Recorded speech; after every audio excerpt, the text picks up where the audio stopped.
Oh, yeah, how are you, mate? Hey man, I've been worse, mate. How are you? I'm good, mate. It's good to hear your voice. Everyone thought you were dead. Some people still do, probably. Oh, man, I think people still do. I was concerned there for a bit because on multiple occasions it was, hey, is that bloke you talked to dead? I'm like, I don't know. And then I sent you a text. I think I just texted you. I think I was like, oi, you dead? And you just sent me a photo back of your head, like, ah. Thing about me though is like if I die, Dave just gets the torch gets passed. So next time it'll be Sid. So he'll be Dave next. He'll just keep going. You can't really kill Dave. It's fine. Mate, you're like the Stig off Top Gear. uh, I'm never ending, mate. You can't get rid of me. Nah, Well, the but idea. oh, they tried. They tried. They really did. How you Oh, been, man? I'm good, man. How's everything going over there? Yeah, not bad. I mean, getting looked after really well, and every day, um, like I'm healing better. I'm walking like better every day as well. So, um, it's going pretty good. Like it's slow, but I'm also seeing a lot of progress. So it's not like I'm sitting here and feeling like I'm not getting any better. So it's been good. Yeah. Yeah, I bet that's the worst, man. You're sitting there if you're not having anything getting better. But I'm glad you're having some progress. And look, we're going to go over exactly what happened because so many people messaged me, even before this, people messaged me going, I think this guy's dead. And then we had the Yeah, incident where you sent me the photo and you're like, ah. And then I saw on Track and Artsy Merc page, this guy's dead. yeah. And I'm like, that's one of my boys. And then I was like, hang on, no, you're not. Like, so I found that funny, man. But yeah, it was a bit off and on there. Can you explain to us, I guess, what actually happened? And for those of you who aren't aware, this is the guy who was let's go and kill these C words. And you and I've done, I think, we've done two interviews before this. Yeah, too. Man, bloody, can you run us through what happened and what you're dealing with at the moment? Yeah. So my injury, like it happened on the during a Kazovac of a Ukrainian soldier. So it'd probably be better to tell the story of the operation beforehand, so you have all the I guess the like what led up to it. It'd probably make a bit more sense. But until then, give it a bit of a teaser. I was hit by a fucking 82 mil mortar um, during the stretcher carry out. So um, I'll get to that. But until then, yeah, it was she was a bit of a doozy. No. It's okay. So we had gotten the call for a mission into the same AO we've been working in for a while, and the Russians were. This was part of their like Avdiivka push, right? So we were still sort of dealing with that, um, helping like fend off these pricks from coming in and trying to take over like this other village, right? So we infill during the night, going towards our forward assembly area, and we're moving down the road. We dismount the Humvees and we move into our little bunker, sort of to wait for the all clear to make sure that like we haven't been seen or like we're not taking like any IDF or anything like that. And we're moving into the bunker, and only a few minutes after we enter, we start getting hit by mortars, and these mortars are extremely close and extremely accurate. And I think they hit us for about almost an hour straight, and I'm talking uh, seconds or minutes between rounds landing. And some of these rounds were on the building we were at.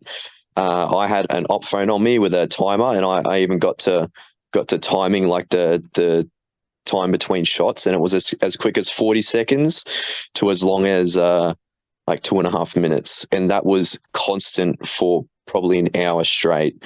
So I'm guessing they heard the Humvees coming, so it was like two or three Humvees, and the Russians at that position we were hiding in for a bit.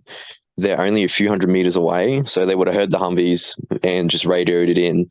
And then just they started hitting us with mortars constantly, just over and over and over again. And we've never had that for such consistency with IDF coming in on like one position. So they really didn't want us to be there. Really, really, really badly. I think we were there for about 2 hours. And after that hour, it sort of subsided, but we just waited and waited because we wanted to make sure that, you know, these rounds had stopped and they weren't just waiting for us to move. And there was a few hundred meters of open ground that we also had to cross to get to the forward line as well. So we did not want to be caught out there under like constant IDF like at that rate. So we waited for a bit. And then once we felt like it was relatively safe enough, we then picked up and moved in 2 groups. So our objective was to head to the forward line and help the Ukrainians fend off Russian assaults onto the objective, right? And there was already a bunch of Ukrainians there as well holding the line, and there were a few positions in that village that we were sort of going to like leapfrog to until we got to the forward line. So we get to the first position and we're waiting for about 30 or so minutes. We're waiting for the next team, the next group to move up to us. And as we got to our forward position, the IDF started picking up again. And the Russians had actually started to begin another assault. And we're waiting for the next team to come up. We're just sort of chilling in this building for now. And machine gun fire is being put down the road from like almost a kilometer away. And for the first time, I also heard it was either a BMP or a BTR, but it was a 30 mil.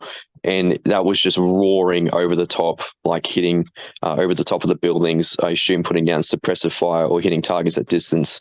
And I've never heard a 30 mil before like that. And holy shit, it is loud. Like that, it is insanely loud. That shit was hurting my ears, even though like the rounds were flying like 10, 20 meters overhead. Like that was insane. I've never heard that before. And so it was interesting to hear that. I'm just glad it wasn't firing at us really, like us directly. So the next, yeah, it was fucking insane. And the next team eventually gets to us, and their role was to hold where we were, and we were about 200 meters from the forward objective.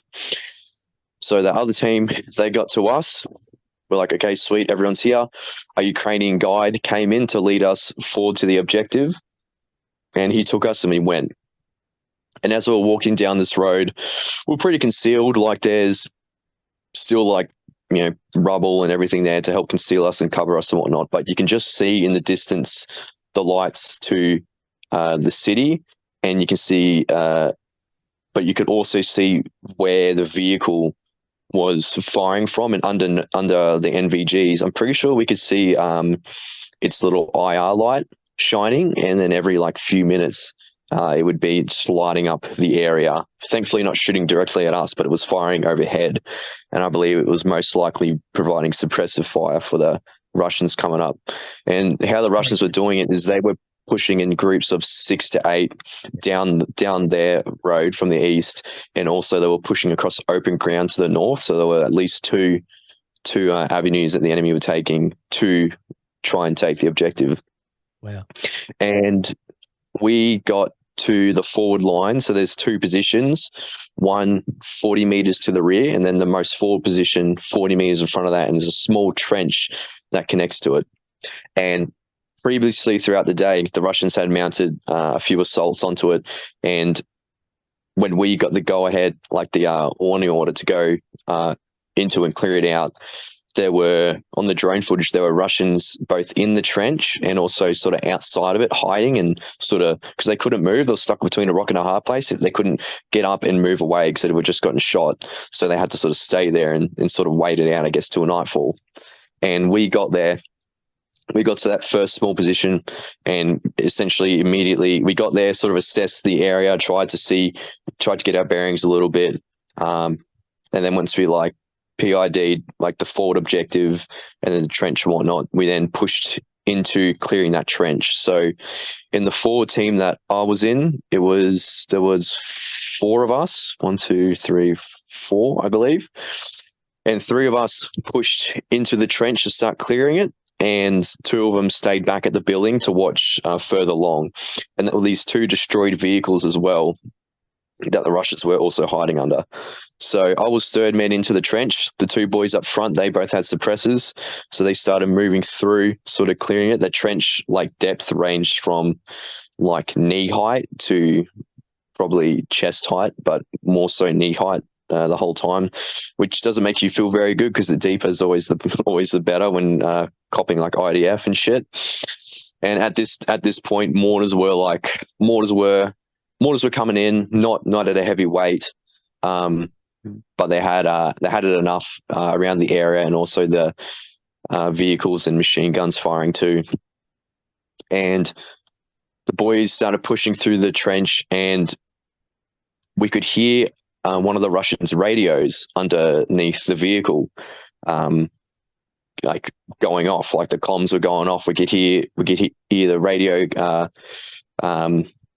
like we could hear the Russians talking on the radio, but we couldn't hear anyone else speaking on the radio. So we sort of stopped, had a look at the vehicle, couldn't see any movement, and we decided that I would hold the angle on the vehicles, and the boys would then push forward in the trench, because the trench sort of went forward and left, and the trench ran before it turned left. It sort of ran adjacent to the vehicle, so there was a chance that the Russians would be able to see the guys clearing if they once they get like far enough forward into the trench, and it wasn't deep enough for them to really hide in. So I was just going to hold there and wait and watch the vehicle.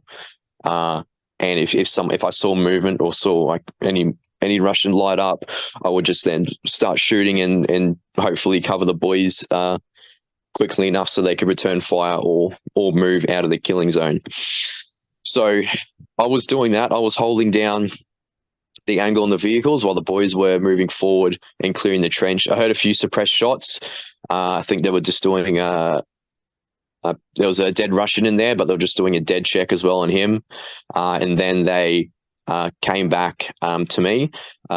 We were meant to link up with the Ukrainians in the forward objective, but the entrance had collapsed, so they couldn't get into it or get any voice comms with them.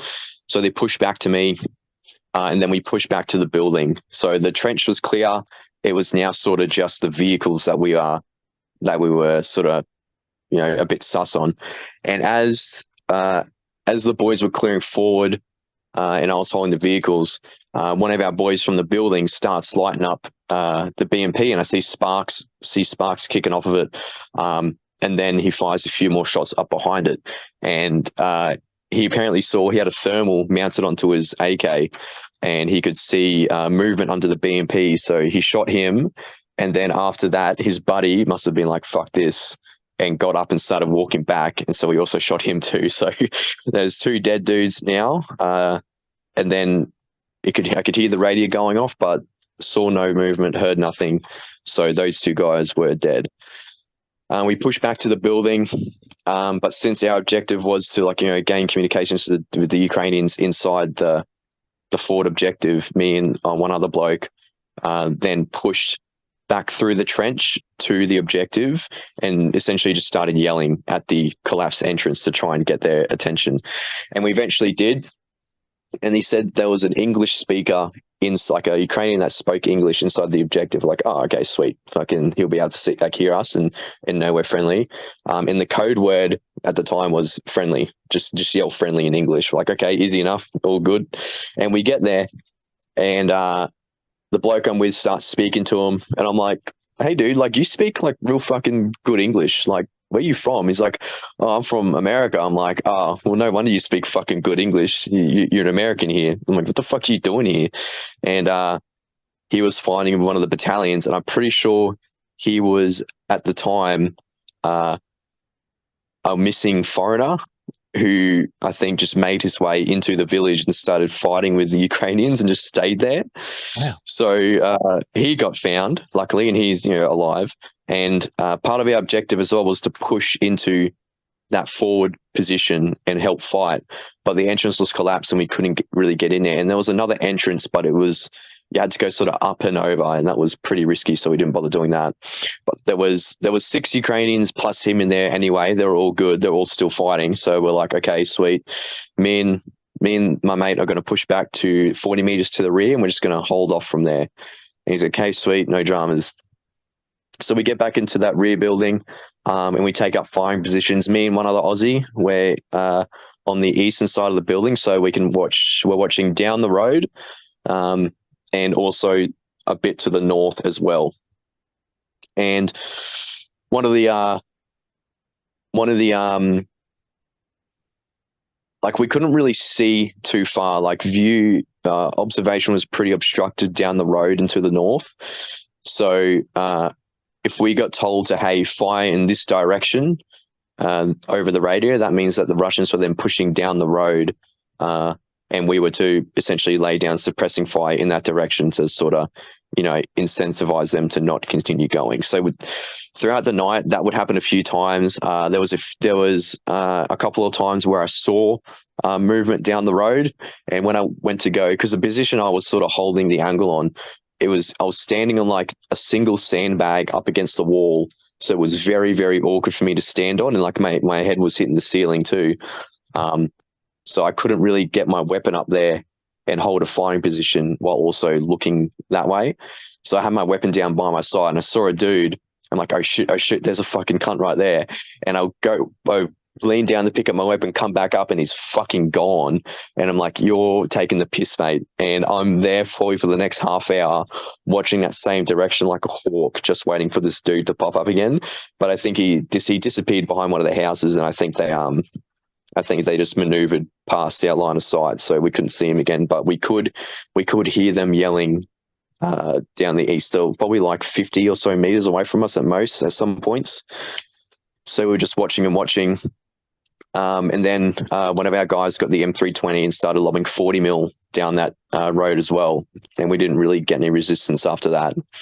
Then a little bit later, the Russians started pushing across this swamp marsh-ish area to the north of the objective. And the boys, the Ukrainians in the forward building, one of them had a laser on their weapon, and I could see a laser pointing across the open ground in my night vision. And I have a laser in my gat as well, so I sort of pointed to match his laser too. And I see this Russian running along this wall on the outside of this compound. This is like about 200 meters away, and we see him. And the Ukrainians start lining him up, and then I also start shooting at him as well. And then this blob that I see just moving stops, and then he just doesn't move again at all. So I'm pretty sure the boys, our collective gunfire probably just dropped him then and there.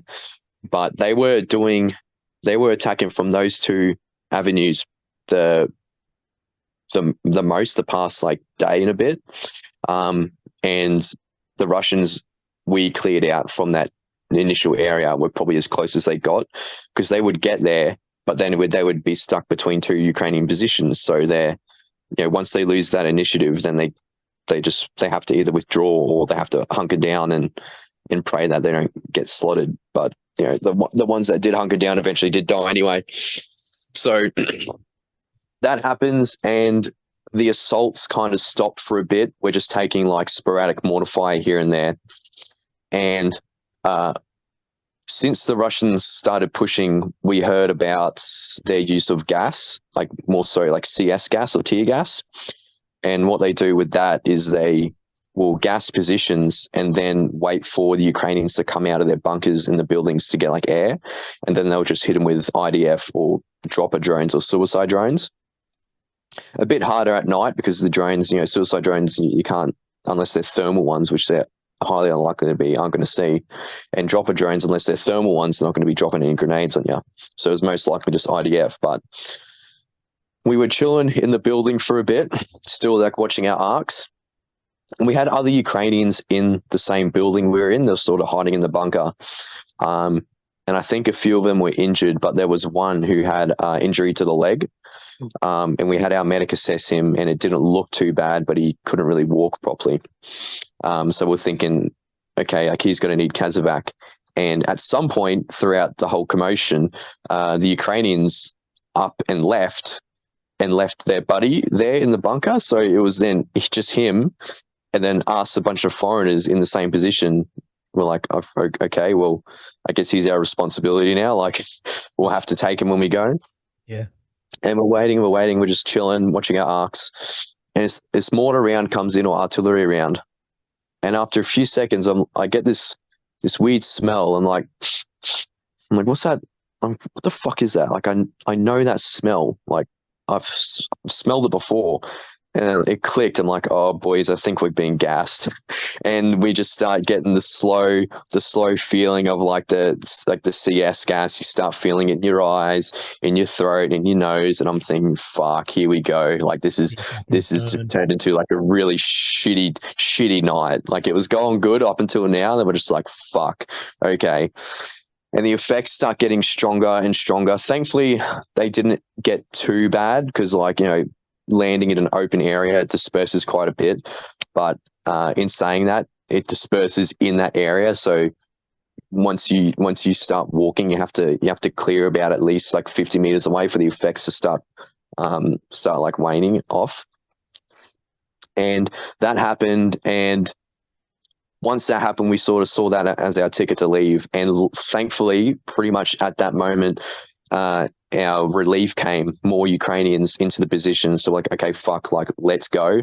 So we got the Ukrainian onto a stretcher and we started like fucking off out of here. And it was a few hundred meters to the edge of the village and then another couple of 100 meters to the Kazakh point. So we started moving back down the road, fucking sucking eggs from this CS gas as we move. And as the effects of the CS gas start wearing off, another round lands in and fucking disperses another lot of CS gas. So we're then copping it again. So that was very fucking inconvenient, but it could be worse. It could be fucking chlorine or some shit. So can't really complain. And as we're moving along, we pass our team to the rear. They tag onto us. They start grabbing that stretcher as well. And this is where it gets a bit hectic. So IDF starts coming down a lot heavier now.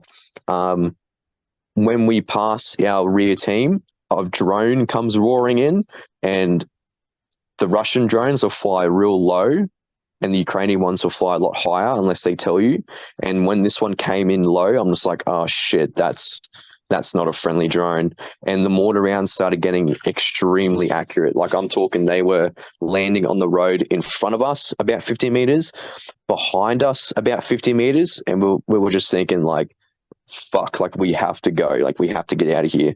That's bracketing right there. Exactly, yeah. And we were just thinking like, fuck, we just have to go. Like, this is getting like really fucked.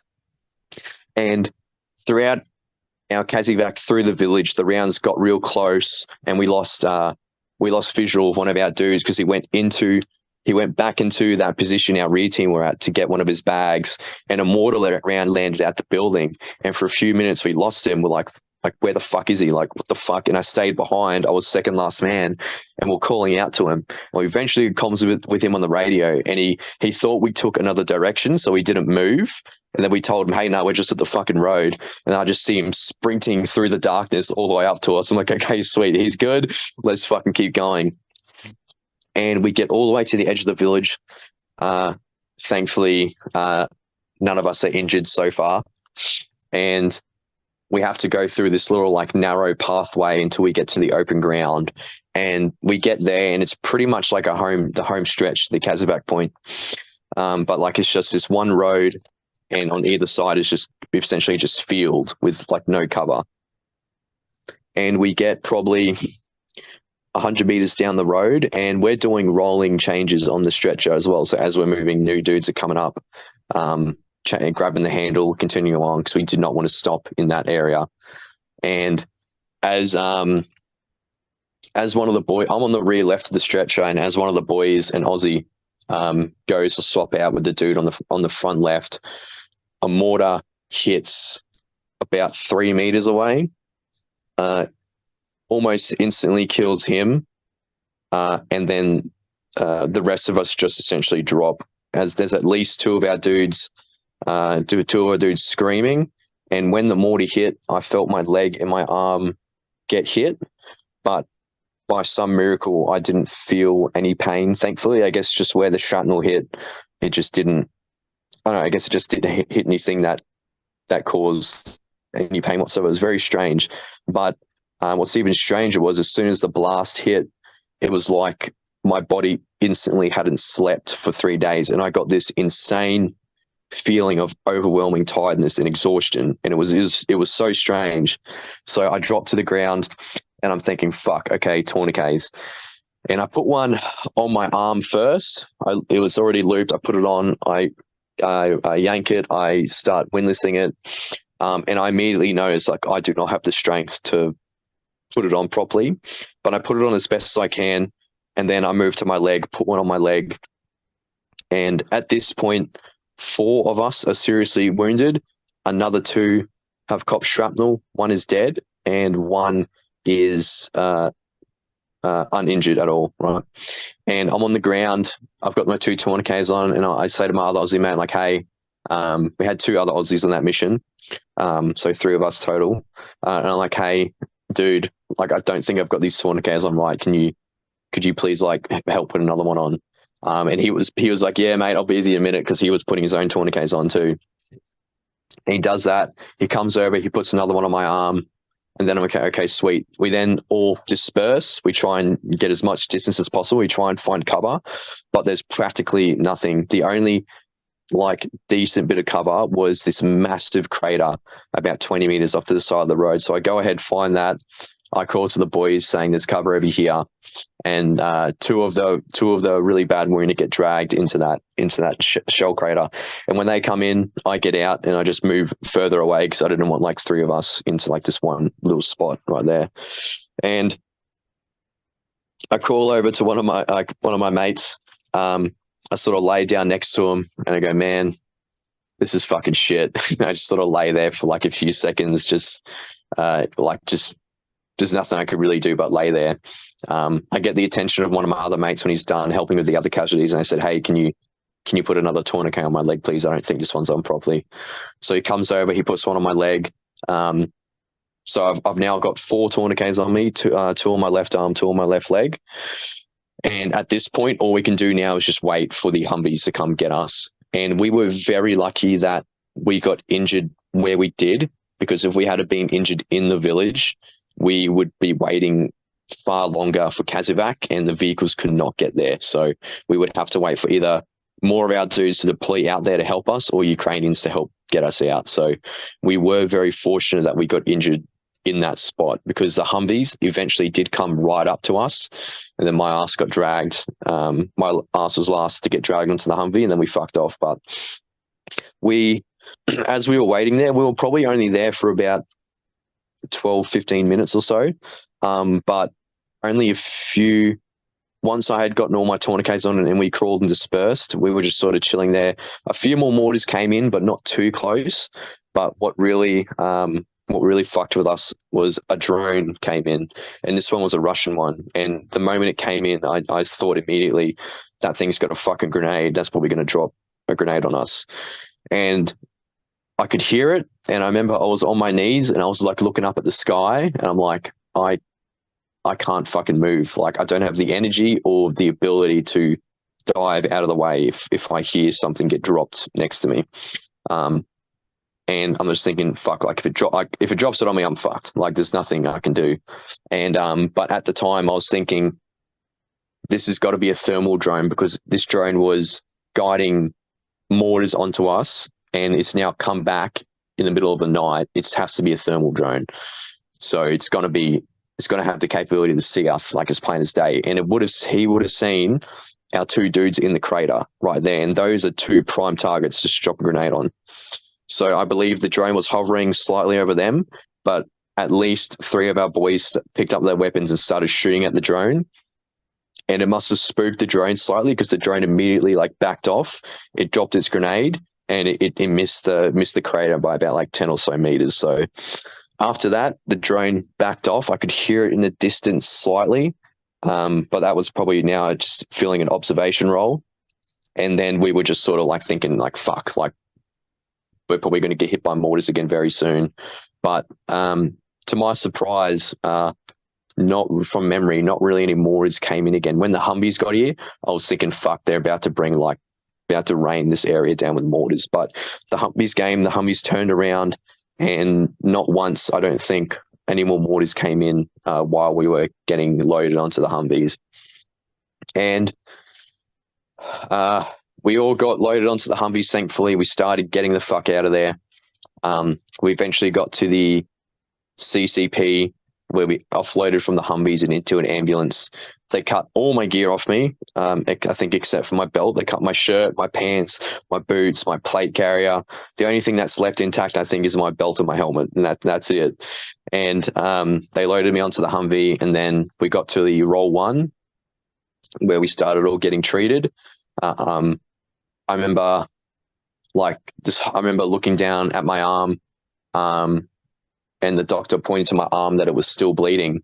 So we yanked the tourniquet about another 4 times, and that was when I fucking started to hurt. That's when I started screaming, like thinking, holy fucking shit, this fucking hurts. And all up until that point, like the only pain I felt was from the tourniquets around my leg and my arm. Like it was like this. It started off as this dull ache, and then over time, like the pain got worse and worse and worse. I never felt my injury from the shrapnel the whole time, which is a good thing. But those tourniquets, man, it's true when you go through like your medic courses when they say the tourniquets hurt the most, because fuck me, they are not lying. They fucking sucks. And your body is just a natural reaction. You want to loosen the tourniquet. Even if it means you're going to die, your body just wants to loosen it up because it hurts that much. So you have to be, it's a real big consideration when, especially in prolonged care as well, like tourniquet treatment, like tourniquet conversions as well is very important in the field, because you have, like, there's dudes who have had tourniquets on for 8 hours and lost their leg or limb because they just haven't like had the right training or been able to help mitigate the risk of losing their leg. Because in Ukraine, it's like, I think it's like if you had a tourniquet on for over 2 hours, then they pretty much consider taking your limb. But like in Australia, all the training we did there would say like 6 or 7 hours, and they can still save your limb. So it's a very very big difference and like a big shock to be trained in that my whole career, and then come here to be like, yeah, 2 hours and we're probably going to take your limb. So that's why that additional training of like tourniquet conversions and management for injuries, because not every injury is going to need a tourniquet, but you obviously put one on anyway in case. So having medics there, or people with the knowledge and the ability to assess whether you do need a tourniquet or not in the field, is very, very important for limb preservation. But luckily, we got to the Roll 1. I think I either passed out or I was sedated.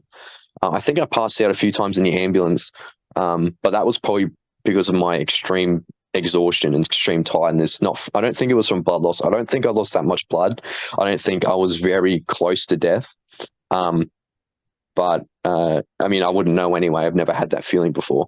But it got to the Roll 1, and then I remember waking up after, and I saw my leg was bandaged and my arm was bandaged, and I had no tourniquet. So I'm like, okay, sweet. I have my leg and my arm still. And then I remember just going to sleep again. So from there, I wake up in the next hospital, the next city over. My legs all bandaged up and shit. And it wasn't until I went to the next hospital that I saw my leg for the first time. And I had 4 massive fasciotomies done, 2 in my thigh, 2 on my lower leg. And apparently what actually is that? Hey? What actually is that, the term you use, the medical term, the fasciotomy? Yeah.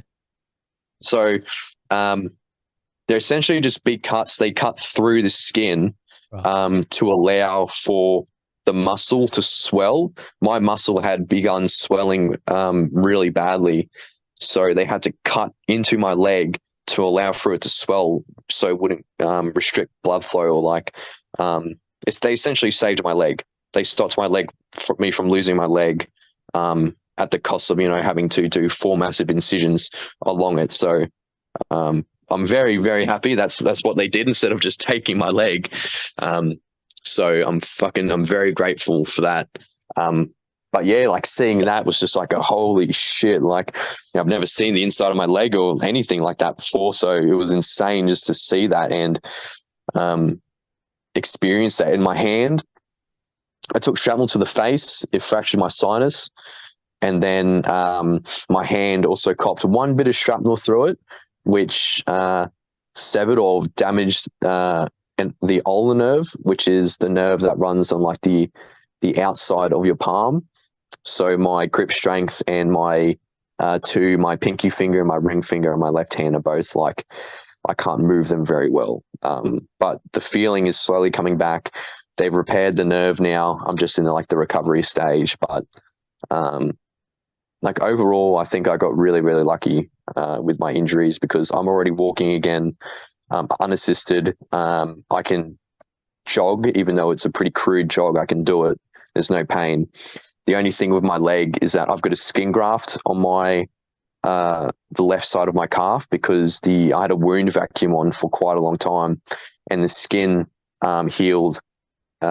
Sort of, took time to when it healed a bit apart, and they tried to bring it together when they stitched me up, but they just couldn't quite do it. So they took some skin from my right thigh and put it on my leg, and it's healed really, really well now.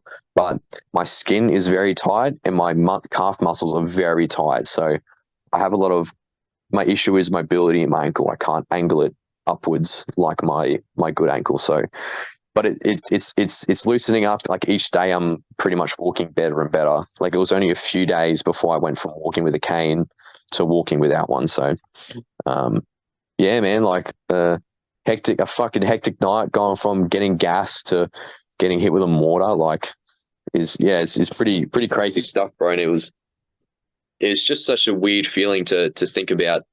I have all my, have all the training I went through in the army about like self-aid, like applying tourniquets and everything. It's just such a surreal experience doing it for real. Like, oh shit, I'm fucking hit. I've got to put a tourniquet on. Yeah. It's just fucking insane, man. It's crazy stuff, dude. It's crazy stuff, but like I'm alive thanks to my mates and my training and everything, dude. Unfortunately, that Ukrainian we were stretcher carrying, he must have copped some shrapnel from the mortar blast because he eventually died in the hospital. My mate said he saw him pass away, which sucks. But I mean, like we tried getting him out of there, and to me that's what matters is we tried our best. But it was an insane night, man, an insane night. It sucks that we lost one of our guys and an Aussie at that. You probably would have seen on the news, Matthew Jepson. He was the one with us. So yeah, unfortunately we lost one, but the injuries from the other four seriously wounded. One of them lost an eye, his left eye, but he wants to keep fighting when he's healed as well. So he's a hard charger. The other who was next to me on the stretcher, he essentially his nerve in his left leg was fucking like severed, so he's got a bit of recovery because nerves take a long time to heal. They heal, but it's just a very slow process. So he'll get back eventually. It'll just take a bit longer. And then the other one, he took a fuck ton of shrapnel to his torso, as his hand and his leg too. But he not long ago he got up and stood up for the first time, so he's already going a lot better with that.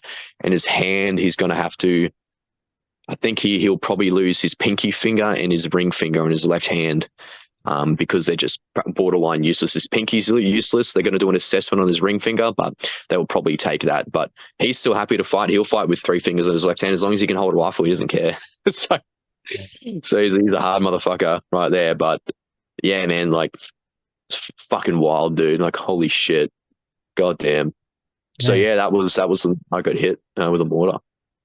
Right. Well, I think I speak for everyone listening that we're bloody glad you're okay. That what could have happened in that scenario. Yeah, I know you lost a couple of guys, but what could have happened? It came out pretty well. But individually, man, yeah. I know when you were telling me when I saw some stuff come through, and I'm like, what the?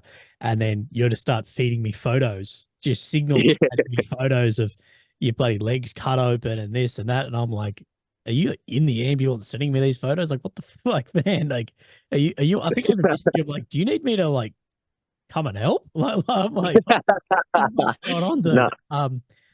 my wounds were left open for quite a bit. Yeah, They would just replace the bandages every day, and eventually when I moved to like the hospital in in Kiev, I think it was, is when they eventually stitched me up and closed my wounds. But yeah, like fuck, just every day, like seeing my leg open from those fasciotomies, I'm like, damn, dude, and I was like, oh, I'm gonna take a photo of these. Let me take a photo. And they're like, oh, okay, okay.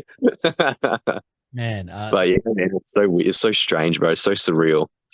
It is. Well, that was going to be my next question: is how does it feel looking back at that night? Does anything like haunt you on that? Do you have any? We should have done this different. Should have done that, or is it just that shit Um, happened? the only the only thing I wish we did differently is I wish we waited in the village. I wish we once I saw the drone, I wish we pushed into a building and just waited it out, because there were positions we could have taken cover in and could have waited, and it would have made the most sense to do that. But at the time, we just were like, we have to get out of here. So I wish that's the decision like I made and like we made. But yeah, the we did what we did. So Yeah. and it all happened. So but like I don't like the whole experience doesn't haunt me. I think I've personally handled it really well. Like I accepted what happened. Like after the first day I woke up, um, I had a couple of like small breakdowns in the hospital just because like I couldn't move, I couldn't do anything, like everything hurt, and that sucked. But after that, like it's I've been fine, man. Like I know I'll make a really good recovery and I'll be back to running and gunning eventually anyway. So I'm pretty happy. Um, but I think about that night a lot and like just how my body felt and just what the fuck was happening. And I don't know, like it's just a fucking insane experience. And I don't like I haven't had any like dreams about it. I haven't like freaked out about it. I just think I've handled it really, really well. And I'm really happy.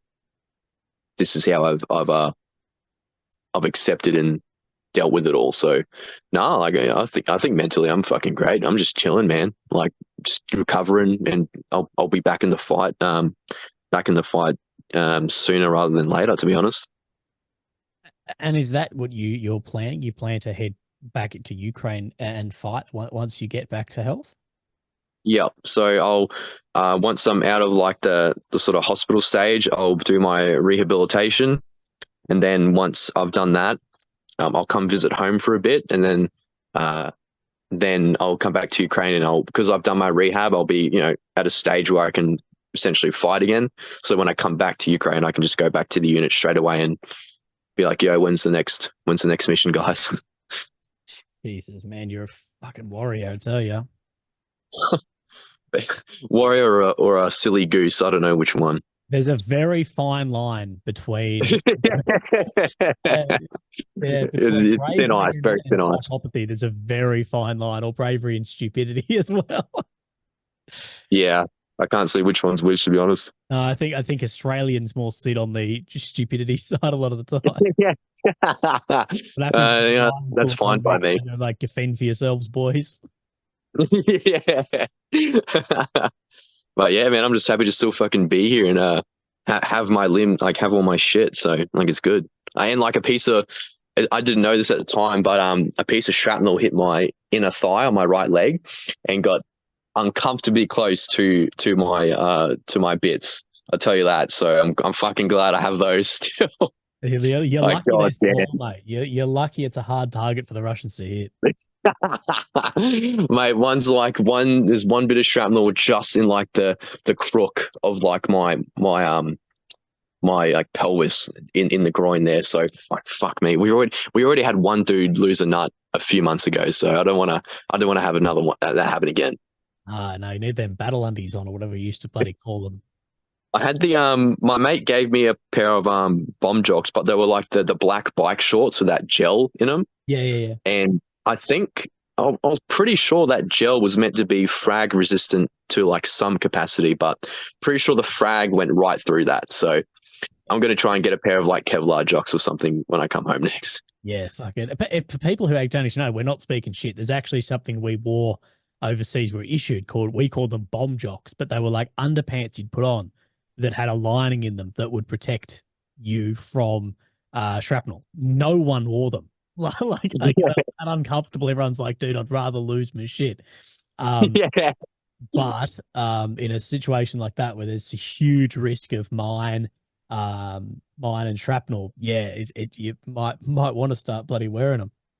Yeah, and the good like in back in like Afghan, like you're going on fucking out like patrols for hours, and and it's hot as shit, and of course it's going to be like fucked wearing those things. But over here, like we don't have to put up with like that sort of environment as much, and like our missions don't run for very long as well. So um, I will gladly be slightly uncomfortable if it means I'm not going to cop fucking frag to my junk or anything like that.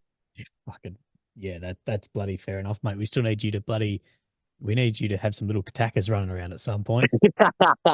My dad-in-law is going to be sick. I'll tell you that. Hell yeah. You got that combat daddy, mate. Got scars down your bloody legs. Oh, dude, I'll tell you, my skin graft. I don't know if I've shown you a photo of it, like since it's healed, but I mean, it's not pretty, bro. I think it's gonna scare the kids, like scare any kids, and be like, oh, but mum, what the fuck is that? And like, Jesus Christ, is ugly, is ugly as hell. Bloody hell, mate. That mixed with your fucking head, you might not have any luck when you come back home. Mate, I might as well just fucking stay here, honestly. Fucking hell. Well, how's your family feel about like what has happened to you? Like, I know this is a realistic thing, but it becomes very real when it actually happens to you. Yeah. So I had my brother. He's a real one. He told my parents because I was in hospital and I was like, I just didn't have like a lot of the energy to like answer like a million questions or something. So my brother thankfully told my parents, and of course they were like, holy shit, but they're just happy I'm alive and I'm doing well, and I've got all my parts and everything. So they're worried, but they're happy I'm recovering and doing well. So yeah, they're just glad I'm alive. Oh, we all are, mate. We all are. Yeah. Putting out spot fires for people thinking that you were dead. Bloody craziness. Yeah, when you messaged me saying, "Are you alive?" I'm like, "Yeah, man, I ain't dead." But that was like 2 weeks prior to this incident. Because like, it's like, are you alive? And you're like, yeah. You just like a shitty like front camera photo of just like your eyebrow.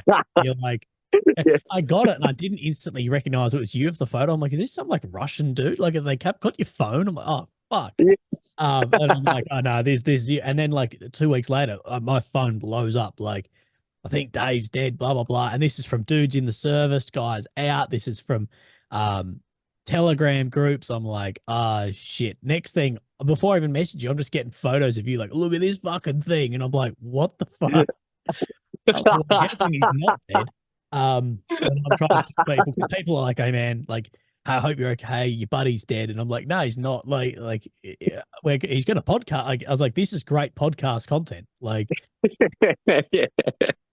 I need to cash in on your fucking injury. No, it's Oh, mate, go for it, bro. oh fuck, man. No, it's a hectic fucking time, mate. But I'm glad we can talk shit and laugh about it, and I'm looking forward to you getting back over to bloody down under so we can have a bloody beer and do one of these properly. Oh, same, man. I'll be like, it's a good feeling knowing I'll be home before like I fight again at least. So there's like no, fucking no major chance of me getting wounded or killed before I come home. So yeah, I'll definitely be home before I fight again. So yeah, I'm pretty happy about that. Well, let us know if you need it, man, because I'm sure between me and our audience, we'll be able to get you whatever you need together, whether it's bomb jocks or bloody No, anything. But mate, yeah, if honestly, bomb like right now, bomb jocks is like my on the priority list for like making sure I have that before I leave Australia. yeah. Bloody oath, mate. It's one of those big ones. That you don't even think about these all these little things, man, coming to that like that this war's teaching us about shit of like, okay, we need this, we need that, we don't need this other stuff. And I know I'm preaching to the choir here, but it's just interesting to see how this has evolved. Yeah, like it's with injuries as well, right? Like when our unit started taking casualties, like I don't know, it's a no brainer, but you just it's just something that you just don't sometimes don't even think about is when you're injured, like when you whether it's shrapnel or like a gunshot wound or something. It's like because like we our lives revolve around like a lot of media and like video games and movies and stuff like that, and a lot of people see, oh, someone gets shot, oh, they dig the ball out of them, like that's they're good to go, like whatever. But nah, man, you take a hot piece of metal through you're going to get nerves like severed or damaged. You're going to have muscle that like muscle doesn't heal 100% ever again when it gets damaged as well. So like you never think about these things. Like I took a little bit of shrapnel through my palm and now I can't use my hand properly for the next few months. Like you never think about these things until you have mates who have gone through it or you yourself go through it as well. So it's just like it was a shock, but at the same time it's like, well, no shit, like this is what happens. But it's just something you're just not privy to thinking about. Even like really when I was in the army, like I never really never really crossed my mind like to consider it that much when somebody's injured when it comes to like penetrating wounds like fucking shrapnel, gunshots, or anything really. So but experiencing it now, it's just like, damn, dude, like a little bit of metal can fuck up your day immensely. Yeah. Oh, you're down and out, aren't you? Like as soon as you said it in a movie and you're like up, like you see someone get shot in the shoulder and they do it, and you're like, that bullet has not only created a cavitation in any soft parts, but then it's shattered bone, and then that bone has acted as fragment itself. And Mm-hmm. a shock wave it sends through your body. People don't understand that the best way is to look at a bullet hit like ballistics gel, and you see the Yeah. cavitation that it makes, and then you see the shock wave pass through, and you're like, you're a big lump of jello other than your bone. All your organs, everything take that shock wave. It's not like a movie. You're not getting up from that. It's not back in the fight, Tom Cruise, Yeah. Yeah. shit. It's incredibly traumatic, traumatic to the body, and you're going to have to be careful in a bloody MRI machine, mate. I don't know if you know Jamo, one of the boys. He won't mind me saying this. Back in the day, he got blown up in Afghan, and he was only Mm. recently in a bloody MRI machine. Ended up having to hit the button. He's like, something's killing me in my fucking knee, and it was a bit of shrapnel like working its way to the surface. He didn't even know he had. Jeez. Right. Oh, Yeah, yeah, that's rough. I know I've got like upwards of 20 something little bits of shrapnel or like yeah, it might even be like little bits of like bitumen or rocks or something still in my leg as well. shit. So like I'm gonna be beeping through those airport security screens, I tell you that. Oh man, and it's funny what happens to your body. I've another mate. You and I are probably mutual friends with him. He got blown up by a mortar on a quad bike, and he reckons he instantly, by the time he hit the ground, was literally blown up like the Michelin Man, like just swelling everywhere, and the swelling Yeah, right. couldn't move. And he said he got blown, like his M4 got blown away from him, and he had his sidearm, and he could barely get, because it was in a like a at a full attack, and he could barely get to it. And he's like, I didn't even know this could happen. He's like, I was Yeah. pretty much fine, but my whole body just swelled from the shockwave that passed through me. And he's like, and I couldn't move.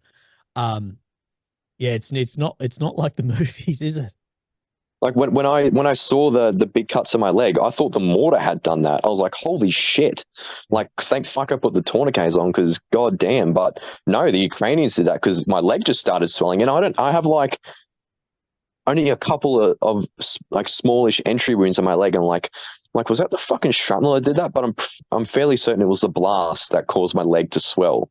Yeah. So like if I like it's not as simple as, oh, put a tourniquet on, wait, and then you're good to go. Like if I had been out there for longer, I would have lost my leg, not from the tourniquet, but from my leg swelling. Yep. So it's like there's so many, like, goddamn, man, like fucking yeah, the respect for medics goes up fucking tenfold when you realize there's so many more issues and problems that they have to deal with and manage in the field, that you just don't even think about or know that can happen to you when you get injured. Oh, dude, even It's down to insane. shit, like trying to get IV access or something on someone who's swollen like that. Like, just try to give them fluids or IV drugs, meds, whatever. Like all that just becomes so fucking difficult instantly. It's yeah, it's just I'm glad I have that. I'm glad I have the exposure and I can live to I guess review it in my mind because it just it's like I always assumed like there's always you have to come into like war with the mindset of that you will inevitably get injured in some capacity, whether it's just some light shrapnel or like death. There's going to be something in between that you cop eventually, especially in a war with just IDF everywhere, like shrapnel flying in every damn direction. I've come very close to mortars and explosions and have had nothing, like absolutely. I hadn't taken a scratch in combat until this mission as well. So it went from nothing to fucking almost being deleted by a fucking mortar. Yeah. Like, yeah, it's just, and it's all luck, man. Like, they were lobbing mortars at us all night when we started Kazakh and Ukrainian, all night, and it just took one mortar, one lucky round, and they would have been on the drone footage and just cheering on the other end when they saw us just all drop. Like, fuck. Yeah. Like, fucking hell. And like, and about your point about bullets before, like, I think I told you about one of our guys who got shot like in the neck or trap area. He got shot by a PKM, and I thought it was a through and through at the time, but it had gone through his trap or neck area on his left side, gone down into his back, taken a turn, and it came out under below his armpit, just like on his back on the outside. It's like point blank, basically like point blank, like about like 10, 15 meters from a PKM. I thought that shit would go through you, like straight through and through, but not fucking straight in, and fucking it had a field day just going through him. Yep. So like, and he survived. Our medics, we dragged him to the center of the trench. Now medics saved him, but like fucking hell, like bullets are just whack as shit, man. Let alone shrapnel. Oh mate, that's why you always need to check exit wounds like you guys did, because at the end of the day, bullets will follow the path of least resistance. And now you hear plenty of guys like that. You get shot up in the trap, come out your armpit. You hear about guys getting shot in the boob, and it come out their ass, and all this shit. You're following down bones, and you're like, what the hell? Like, I've heard about guys getting hit like in the knee, and it following down their shin bone and out their heel, and you're like, what? Oh. Yeah, like horrible shit. That actually happened on an incident where you'll know the incident where someone was handing a HK up through, through a hatch, and as far as I'm aware, that was very similar instance to that. Like, oh man, but shit, it's yeah. Oh mate, it's awesome to speak to you. I've got a couple of questions just about more, not the incident, about things like that. So I was taking some notes while you're doing it. So you're talking about, moving up to those forward positions where the Ukrainians are in that like pepper potting between, tree line to open ground through the village to like those most forward positions. And to sort of lay it for people, the front line of Ukraine is multi-layered. Like, you've got the zero line, which is you're the last guys before the Russians. But then the front line is very wide because of the artillery war, the layered defenses. But where you're talking is up to that last line. How is the rotation of soldiers there? Because if you're talking about the danger of getting into those positions, coming in and out of them, out in the open ground, how is the rotation actually of going of that, of getting guys bullets, bombs, food, and rest? So the way I've seen it is we've come in a lot of the time during a rotation from the Ukrainians that the Ukrainians do, and when they push up and do the rotations, they'll bring their own supplies and ammunition with them as well.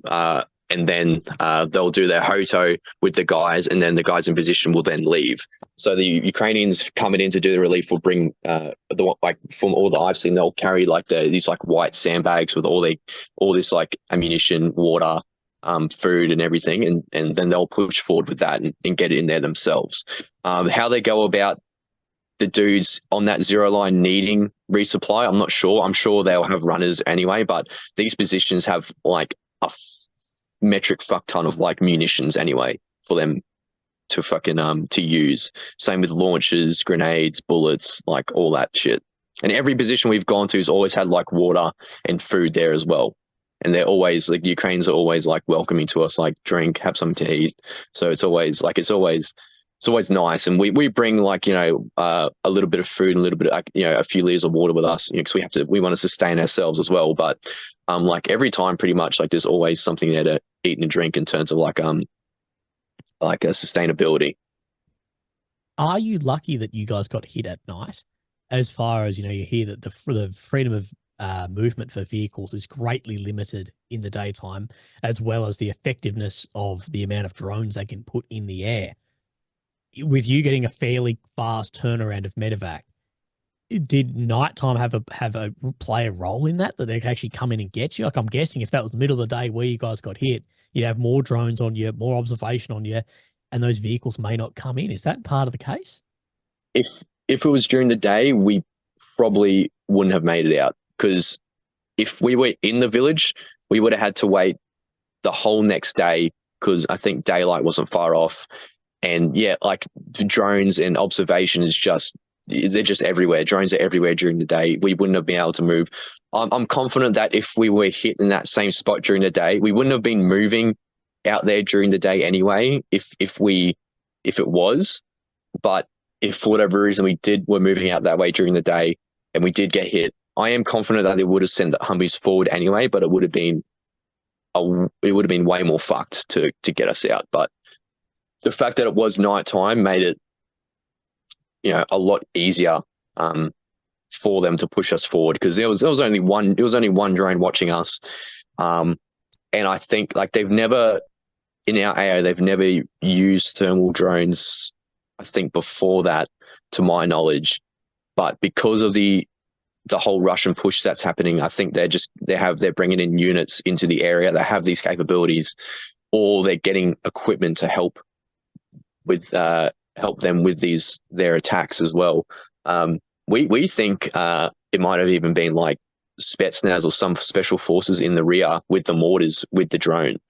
Yeah. Like it's common. Like they have all that Gucci gear, like the thermal drones and everything. And I wouldn't be surprised if they'll just hang into the rear and helping guide the mortars on, because that drone was fucking aggressive. I tell you, that motherfucker came roaring in. He didn't give a single fuck. He's like, I see you pricks. I got to fucking get you. So I was like, oh, fuck. And it had a little blue light on it as well. I remember seeing it for the first time. Like, that's not Ukrainian. That's shit. Well, we do know that wherever Russia's having a big push like that, they will free up better soldiers from somewhere and move them down. And they will have better equipment, better training. And we know that down around that Avdiivka area at the moment, that Russia are moving more of their elite type units down there to reinforce the forces that are there. So it wouldn't surprise us at all if that's what we've seen. Yeah, so that's our running theory. We can't confirm it, but we think we've had a few reports of sat phone pings in the area, and to our knowledge, it's the like Russian SF that use those as well. So yeah, we're fairly confident it was most likely one of those fucking high speed units, man. So yeah, it's like there wasn't really any threat of them coming forward themselves and doing it, but they were just doing their own, what they do best, and use all the assets they can as effectively as they can as well. And I mean, they got us, so props to them. Yeah. I guess if you can put yourself out of harm's way and do it from a distance, that's mission achieved. Now, you mentioned in this that you guys could see a BMP firing. Is there a reason that wasn't engaged with an AT sort of weapon? It was either BMP or BT. I don't know which one. I could just tell it was a 30 mil, so it was either like anywhere from a BDR 80 Alpha upwards or a BMP 2. But sorry, so you had the rounds, but you couldn't physically see the vehicle?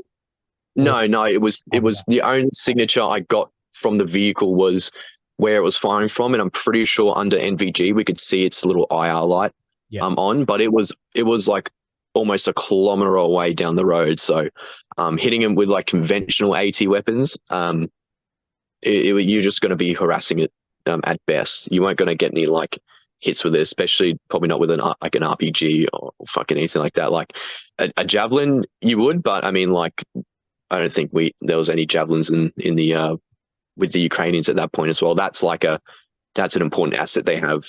Like they keep close to them as well, and they want to make sure they use them correctly as well. So they're not going to be, javelins aren't everywhere all the time, especially with our brigade as well. So, but yeah, like that thing was, we could see where it was coming from, but I couldn't physically see or make out the vehicle as well. As well, we had a MOD report come through, British MOD, talking about that Russians aren't working in any larger, really, than platoon size elements. Can you speak to that at all? Like, is there more uh, command and control happening of larger attack sizes, or does it tend to be that platoon minus size? So the attacks, the that night, like the Russians were pushing up in like section size teams, right? That's how they were pushing forward, at least.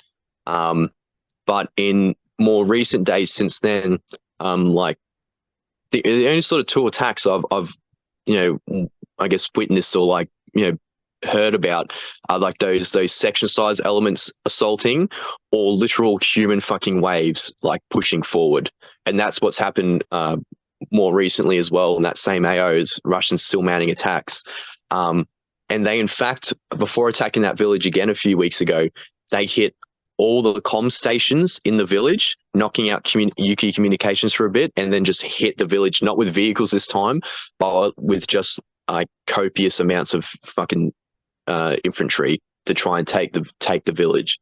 And that was like, to hear that they planned and hit these comm centers beforehand. I was like, holy shit! Like to me at least, that's like a bit of like I was surprised a little bit. Like I haven't heard them doing that in our AO since we got there. So I was like, holy shit! They're like, they've planned this and actually had a bit of success in their execution to some extent. So I was like, holy, like damn. So it might be their command and control might be improving in that sense, but that might be due to just like other units being brought in who have that higher command and control from higher that can execute those plans successfully. So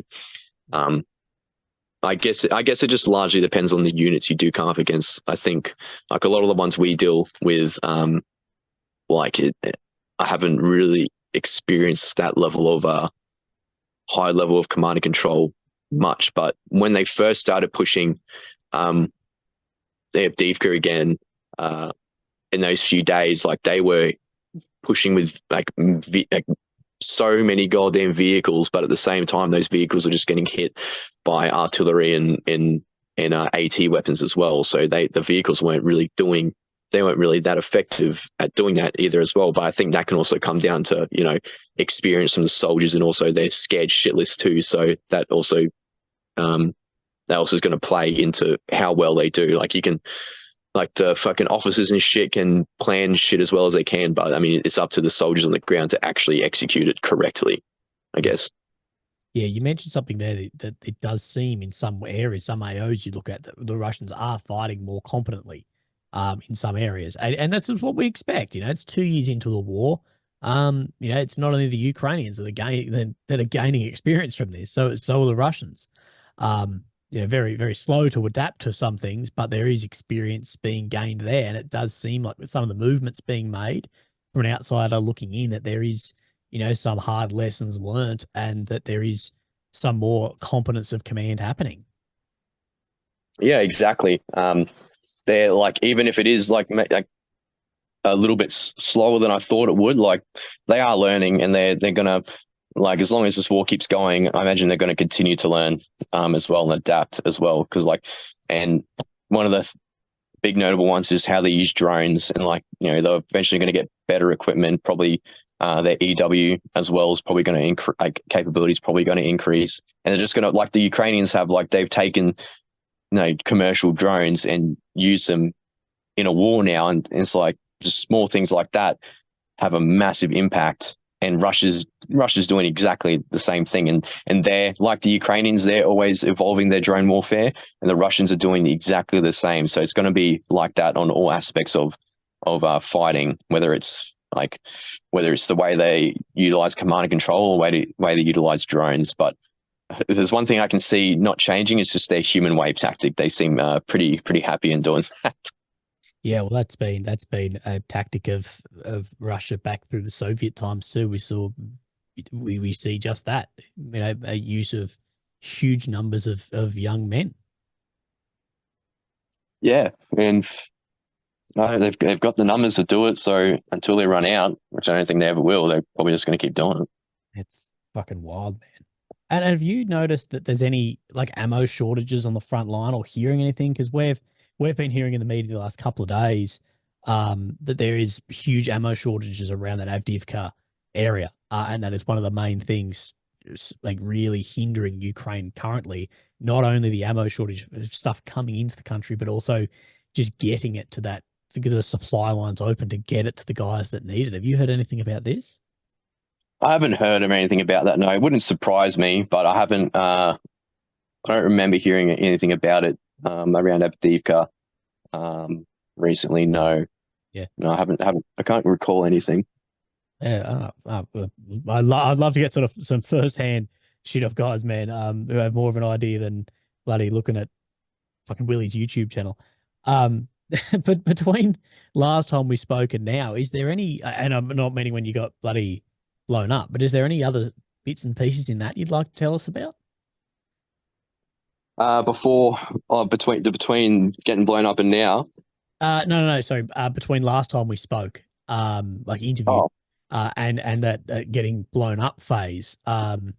Is there anything in that you'd like to speak about? fuck. I don't know. Fuck, this was a fucking while ago too. Yeah, Like, I've done a few ops. I've done a few ops since. Have I? Maybe. I think I've done a few ops since then. Fuck, it's been a while. Um, shit. I don't know. I don't know if I'm just going to be repeating myself or not. Like the boys have been like all the boys back at the unit have been working hard and fighting hard as well. So Russia's been using like chlorine gas now as well. But that was after I got hit. So that's now a fucking threat in our AO, which really, really sucks. So that's something else we're going to have to deal with. So it's, I've heard reports of them using like chemical agents, like deadly ones, but I haven't, now to get the first-hand experience from like my boys who have been hit by that, it's like Jesus bloody Christ, like this is something else we have to worry about now. yeah, it's fucking insane, isn't it? And your boys are going up against gas like that. Yeah, they had a few weeks ago, but none of them got killed from it or anything like that. Thankfully, a couple of injuries from it, but no death or near death from it. Thankfully, so which is really, really lucky. Fuck, man. And how has your opinion shifted on this conflict at all over the last couple of months, or the couple of weeks you've been injured? No, I'm still feeling the same about the whole war. Like it's just it's very tough for both sides, and it's probably going to be a lot of give and take for quite a while. Um, I'm curious as to what it would take from either side to push it largely in their favor. I'm not sure. I'm not sure if there's really ever going to be an offensive like there was last year? I think it was the Kharkiv offensive. Yeah, late last year. Yeah, I'm not sure if like I think something major is going to have to happen for Ukraine to allow them to do something like to that effectiveness again. Maybe the getting the with jets might be something that turns the tide into Ukraine's favor in that capacity again. But I just don't know. Same with Russia. I'm not sure what it's going to take for them to have like a massive win on a scale like that either. So it's interesting to see what it will take for both sides to have like a massive win, I suppose, on that scale. Yeah, and looking, because I look at this full time like you do and talk to guys. In my opinion, neither side either currently possess or with future acquisition will have the equipment or men to achieve what they see as their goal. That's just might be a pessimistic opinion, but I'm like, look, Russia's industry is very large. They've got a lot of people, but they lack in a lot of outside support, whatever. So I can't see you sweeping through to Kyiv, Lviv. That's, in my opinion, just not going to happen. But in the same breath, I'll say that, yes, there is support to Ukraine. There's been a lot of support. We've seen that support really getting hindered by the EU and by the US currently, into 2024 now, that we won't see anything more signed off. So, that support, it's not that it's drying up, but there's more pushback on it. And Mm. the equipment going in. It's like, yeah, there's some older, F-16s in tens of numbers, not in hundreds, and it's like, yeah, like there's no game changing stuff coming in that I have a pessimistic view on what actually where the front line's going to move, and I believe unless there's some total collapse of either side, which could happen, it's just going to be a grind back and forward at the expense of thousands, tens, hundreds of thousands more lives. And I've spoken that no one walks out of this without a million men being killed overall. That no Yeah, country is going to give this up. Like no one's going to put their hands up and go, "We're done." Ukraine's surely, like, sure as hell, not going to do that, nor should they do that. Um, and neither is Russia because, well, Putin and his dudes, they're not on the front line fighting. They don't give a shit. Um, mm, that it's sort of like you said, look, where does this go? It's like it's difficult. We're not going to see these sweeping operations because everyone's just dug in. Ukraine's digging in, Russia's digging in. The lines are going to get better. They learn each other better. It's like, oh shit, this is hard, man. Um, it's absolutely, yeah. absolutely. How has the Like weather changed? Oh, sorry, you go. oh, I was gonna say it's very important that Ukraine doesn't, even though like support from like the West may be a little bit like more, it's more I guess contested than it was earlier on, but it's important for Ukraine, despite that, to not stop fighting as just as hard because if Russia can see that like parts of the front um, on the Ukrainian side are faltering because of lack of equipment and like lack of like all the fight, then just they're going to use that as an advantage and just push even harder in that weak spot. So it's very important. I have no doubt the Ukrainians will fight just as hard, regardless of whether the West is there like supporting them or not. So like, yeah, I'm just hoping the boys hold out and keep pushing Russia back as best as they possibly can, because if Russia can, they'll just take the entirety of Ukraine. Like Yeah. if they could, they'll just roll through. So, and that's like worst case scenario for these guys defending their country. Yeah. Well, it's very obvious that Russia is banking on the West's aid faltering. Like they are banking on, and I think it was Zelensky used the term weaponizing time. Yeah, And banking on that happening. And from everyone I've spoken to, whether it be someone who's involved in strategy or looks at the war, the biggest thing that Ukraine need to do right now is focus on building their own supply for this stuff. So, the factories to supply bullets and bombs and some of that, they need to get that up and running as quickly as possible to supply the dudes on the front line from themselves. So if things do, get a bit hindered in the Western sphere, that it doesn't affect the dudes on the front line as much. And time plays in favor of a lot of sides too. That Russia is sanctioned to shit. Yeah, the sanctions aren't working as well as people would hope. But at the end of the day, the longer it goes on, the more strict they're going to become. So it's a hard thing out there, man. yeah, and with like with the winter now coming, but like it's not cold enough for the ground to freeze and the snow melts. And you've probably seen the videos, but like it is just shit for the soldiers on the front right now, too. And the like rat infestations as well, spreading disease. I've heard that like a lot of Russians are copying like a lot of illness from the rats and the mice. And I have no doubt the Ukrainians are dealing with the same thing too. There's this video I saw. Um, this Ukrainian opened the back of his armored vehicle and a waterfall just gushed out. I was like, holy shit, dude. Like these guys are fucking being put through the fucking ringer again, having to go through another winter, like fighting.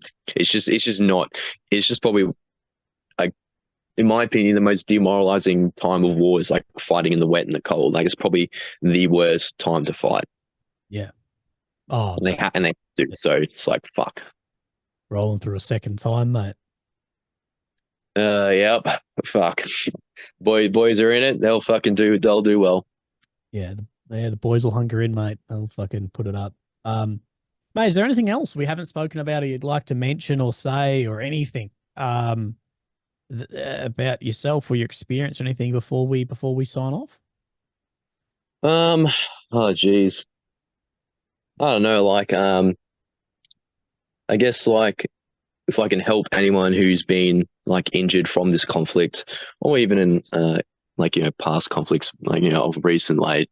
Um, just happy, just be happy that you're alive, and be happy that, if you still have all your limbs, be happy about that. But if you don't, be happy with the ones you got still. Like, just be grateful that you're still here, living and breathing, and that you have mates and family who are going to support and love you through your struggle anyway. And recovery is a long process, but we all make it in the end. So you just gotta look forward to, if you can, getting back into it and getting back to doing what you want to do best, and love doing. For me, that's fucking getting shot at and fucking blown up. So it's a great message, man. I think that goes out to anyone, even if they haven't been wounded, that you've always got your mates and your family and everyone there, no matter where you are in the world. That's the most important thing for you. And it can be a difficult time of year for people with shit like that too.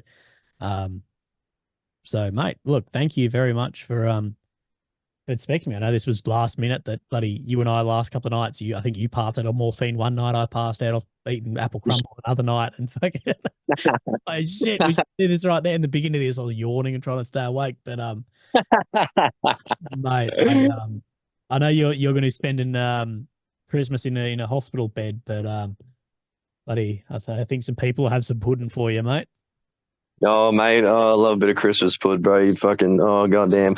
No, I'm here with mates and like one other who was injured in that same blast as well. So, mate, we just love talking shit about almost getting blown up, and we have a good laugh about it. It's honestly some of the best medicine for like this sort of shit. Just like talking about it and laughing about it, man. It's the best kind of shit to help deal with it all.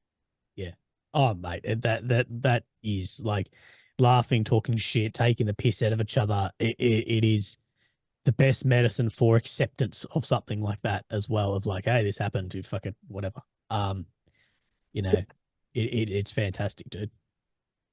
Yeah. So it's just a good feeling just to be able to chill, and it sucks being away from the boys at the front and everything, but at least I'm here with other blokes from chosen company. So like we've all fought together and like been through the shit together. So it's just a nice breath of fresh air as well, not sort of having to like be at a constant like level of stress, being, on camp, like potentially being called out for like a QRF or something like that. So it is a nice little break as well. Like I think I've done quite a bit in country. Like I've done a good amount of missions that's left me satisfied enough to have this bit of a break, even though the break wasn't, my choice right now. I'm still happy that, I'm sort of just relaxing. Although I would love to go back and fight, it's also at the same time, like I just get to chill for a bit and watch all my fucking, GoPro footage and whatnot.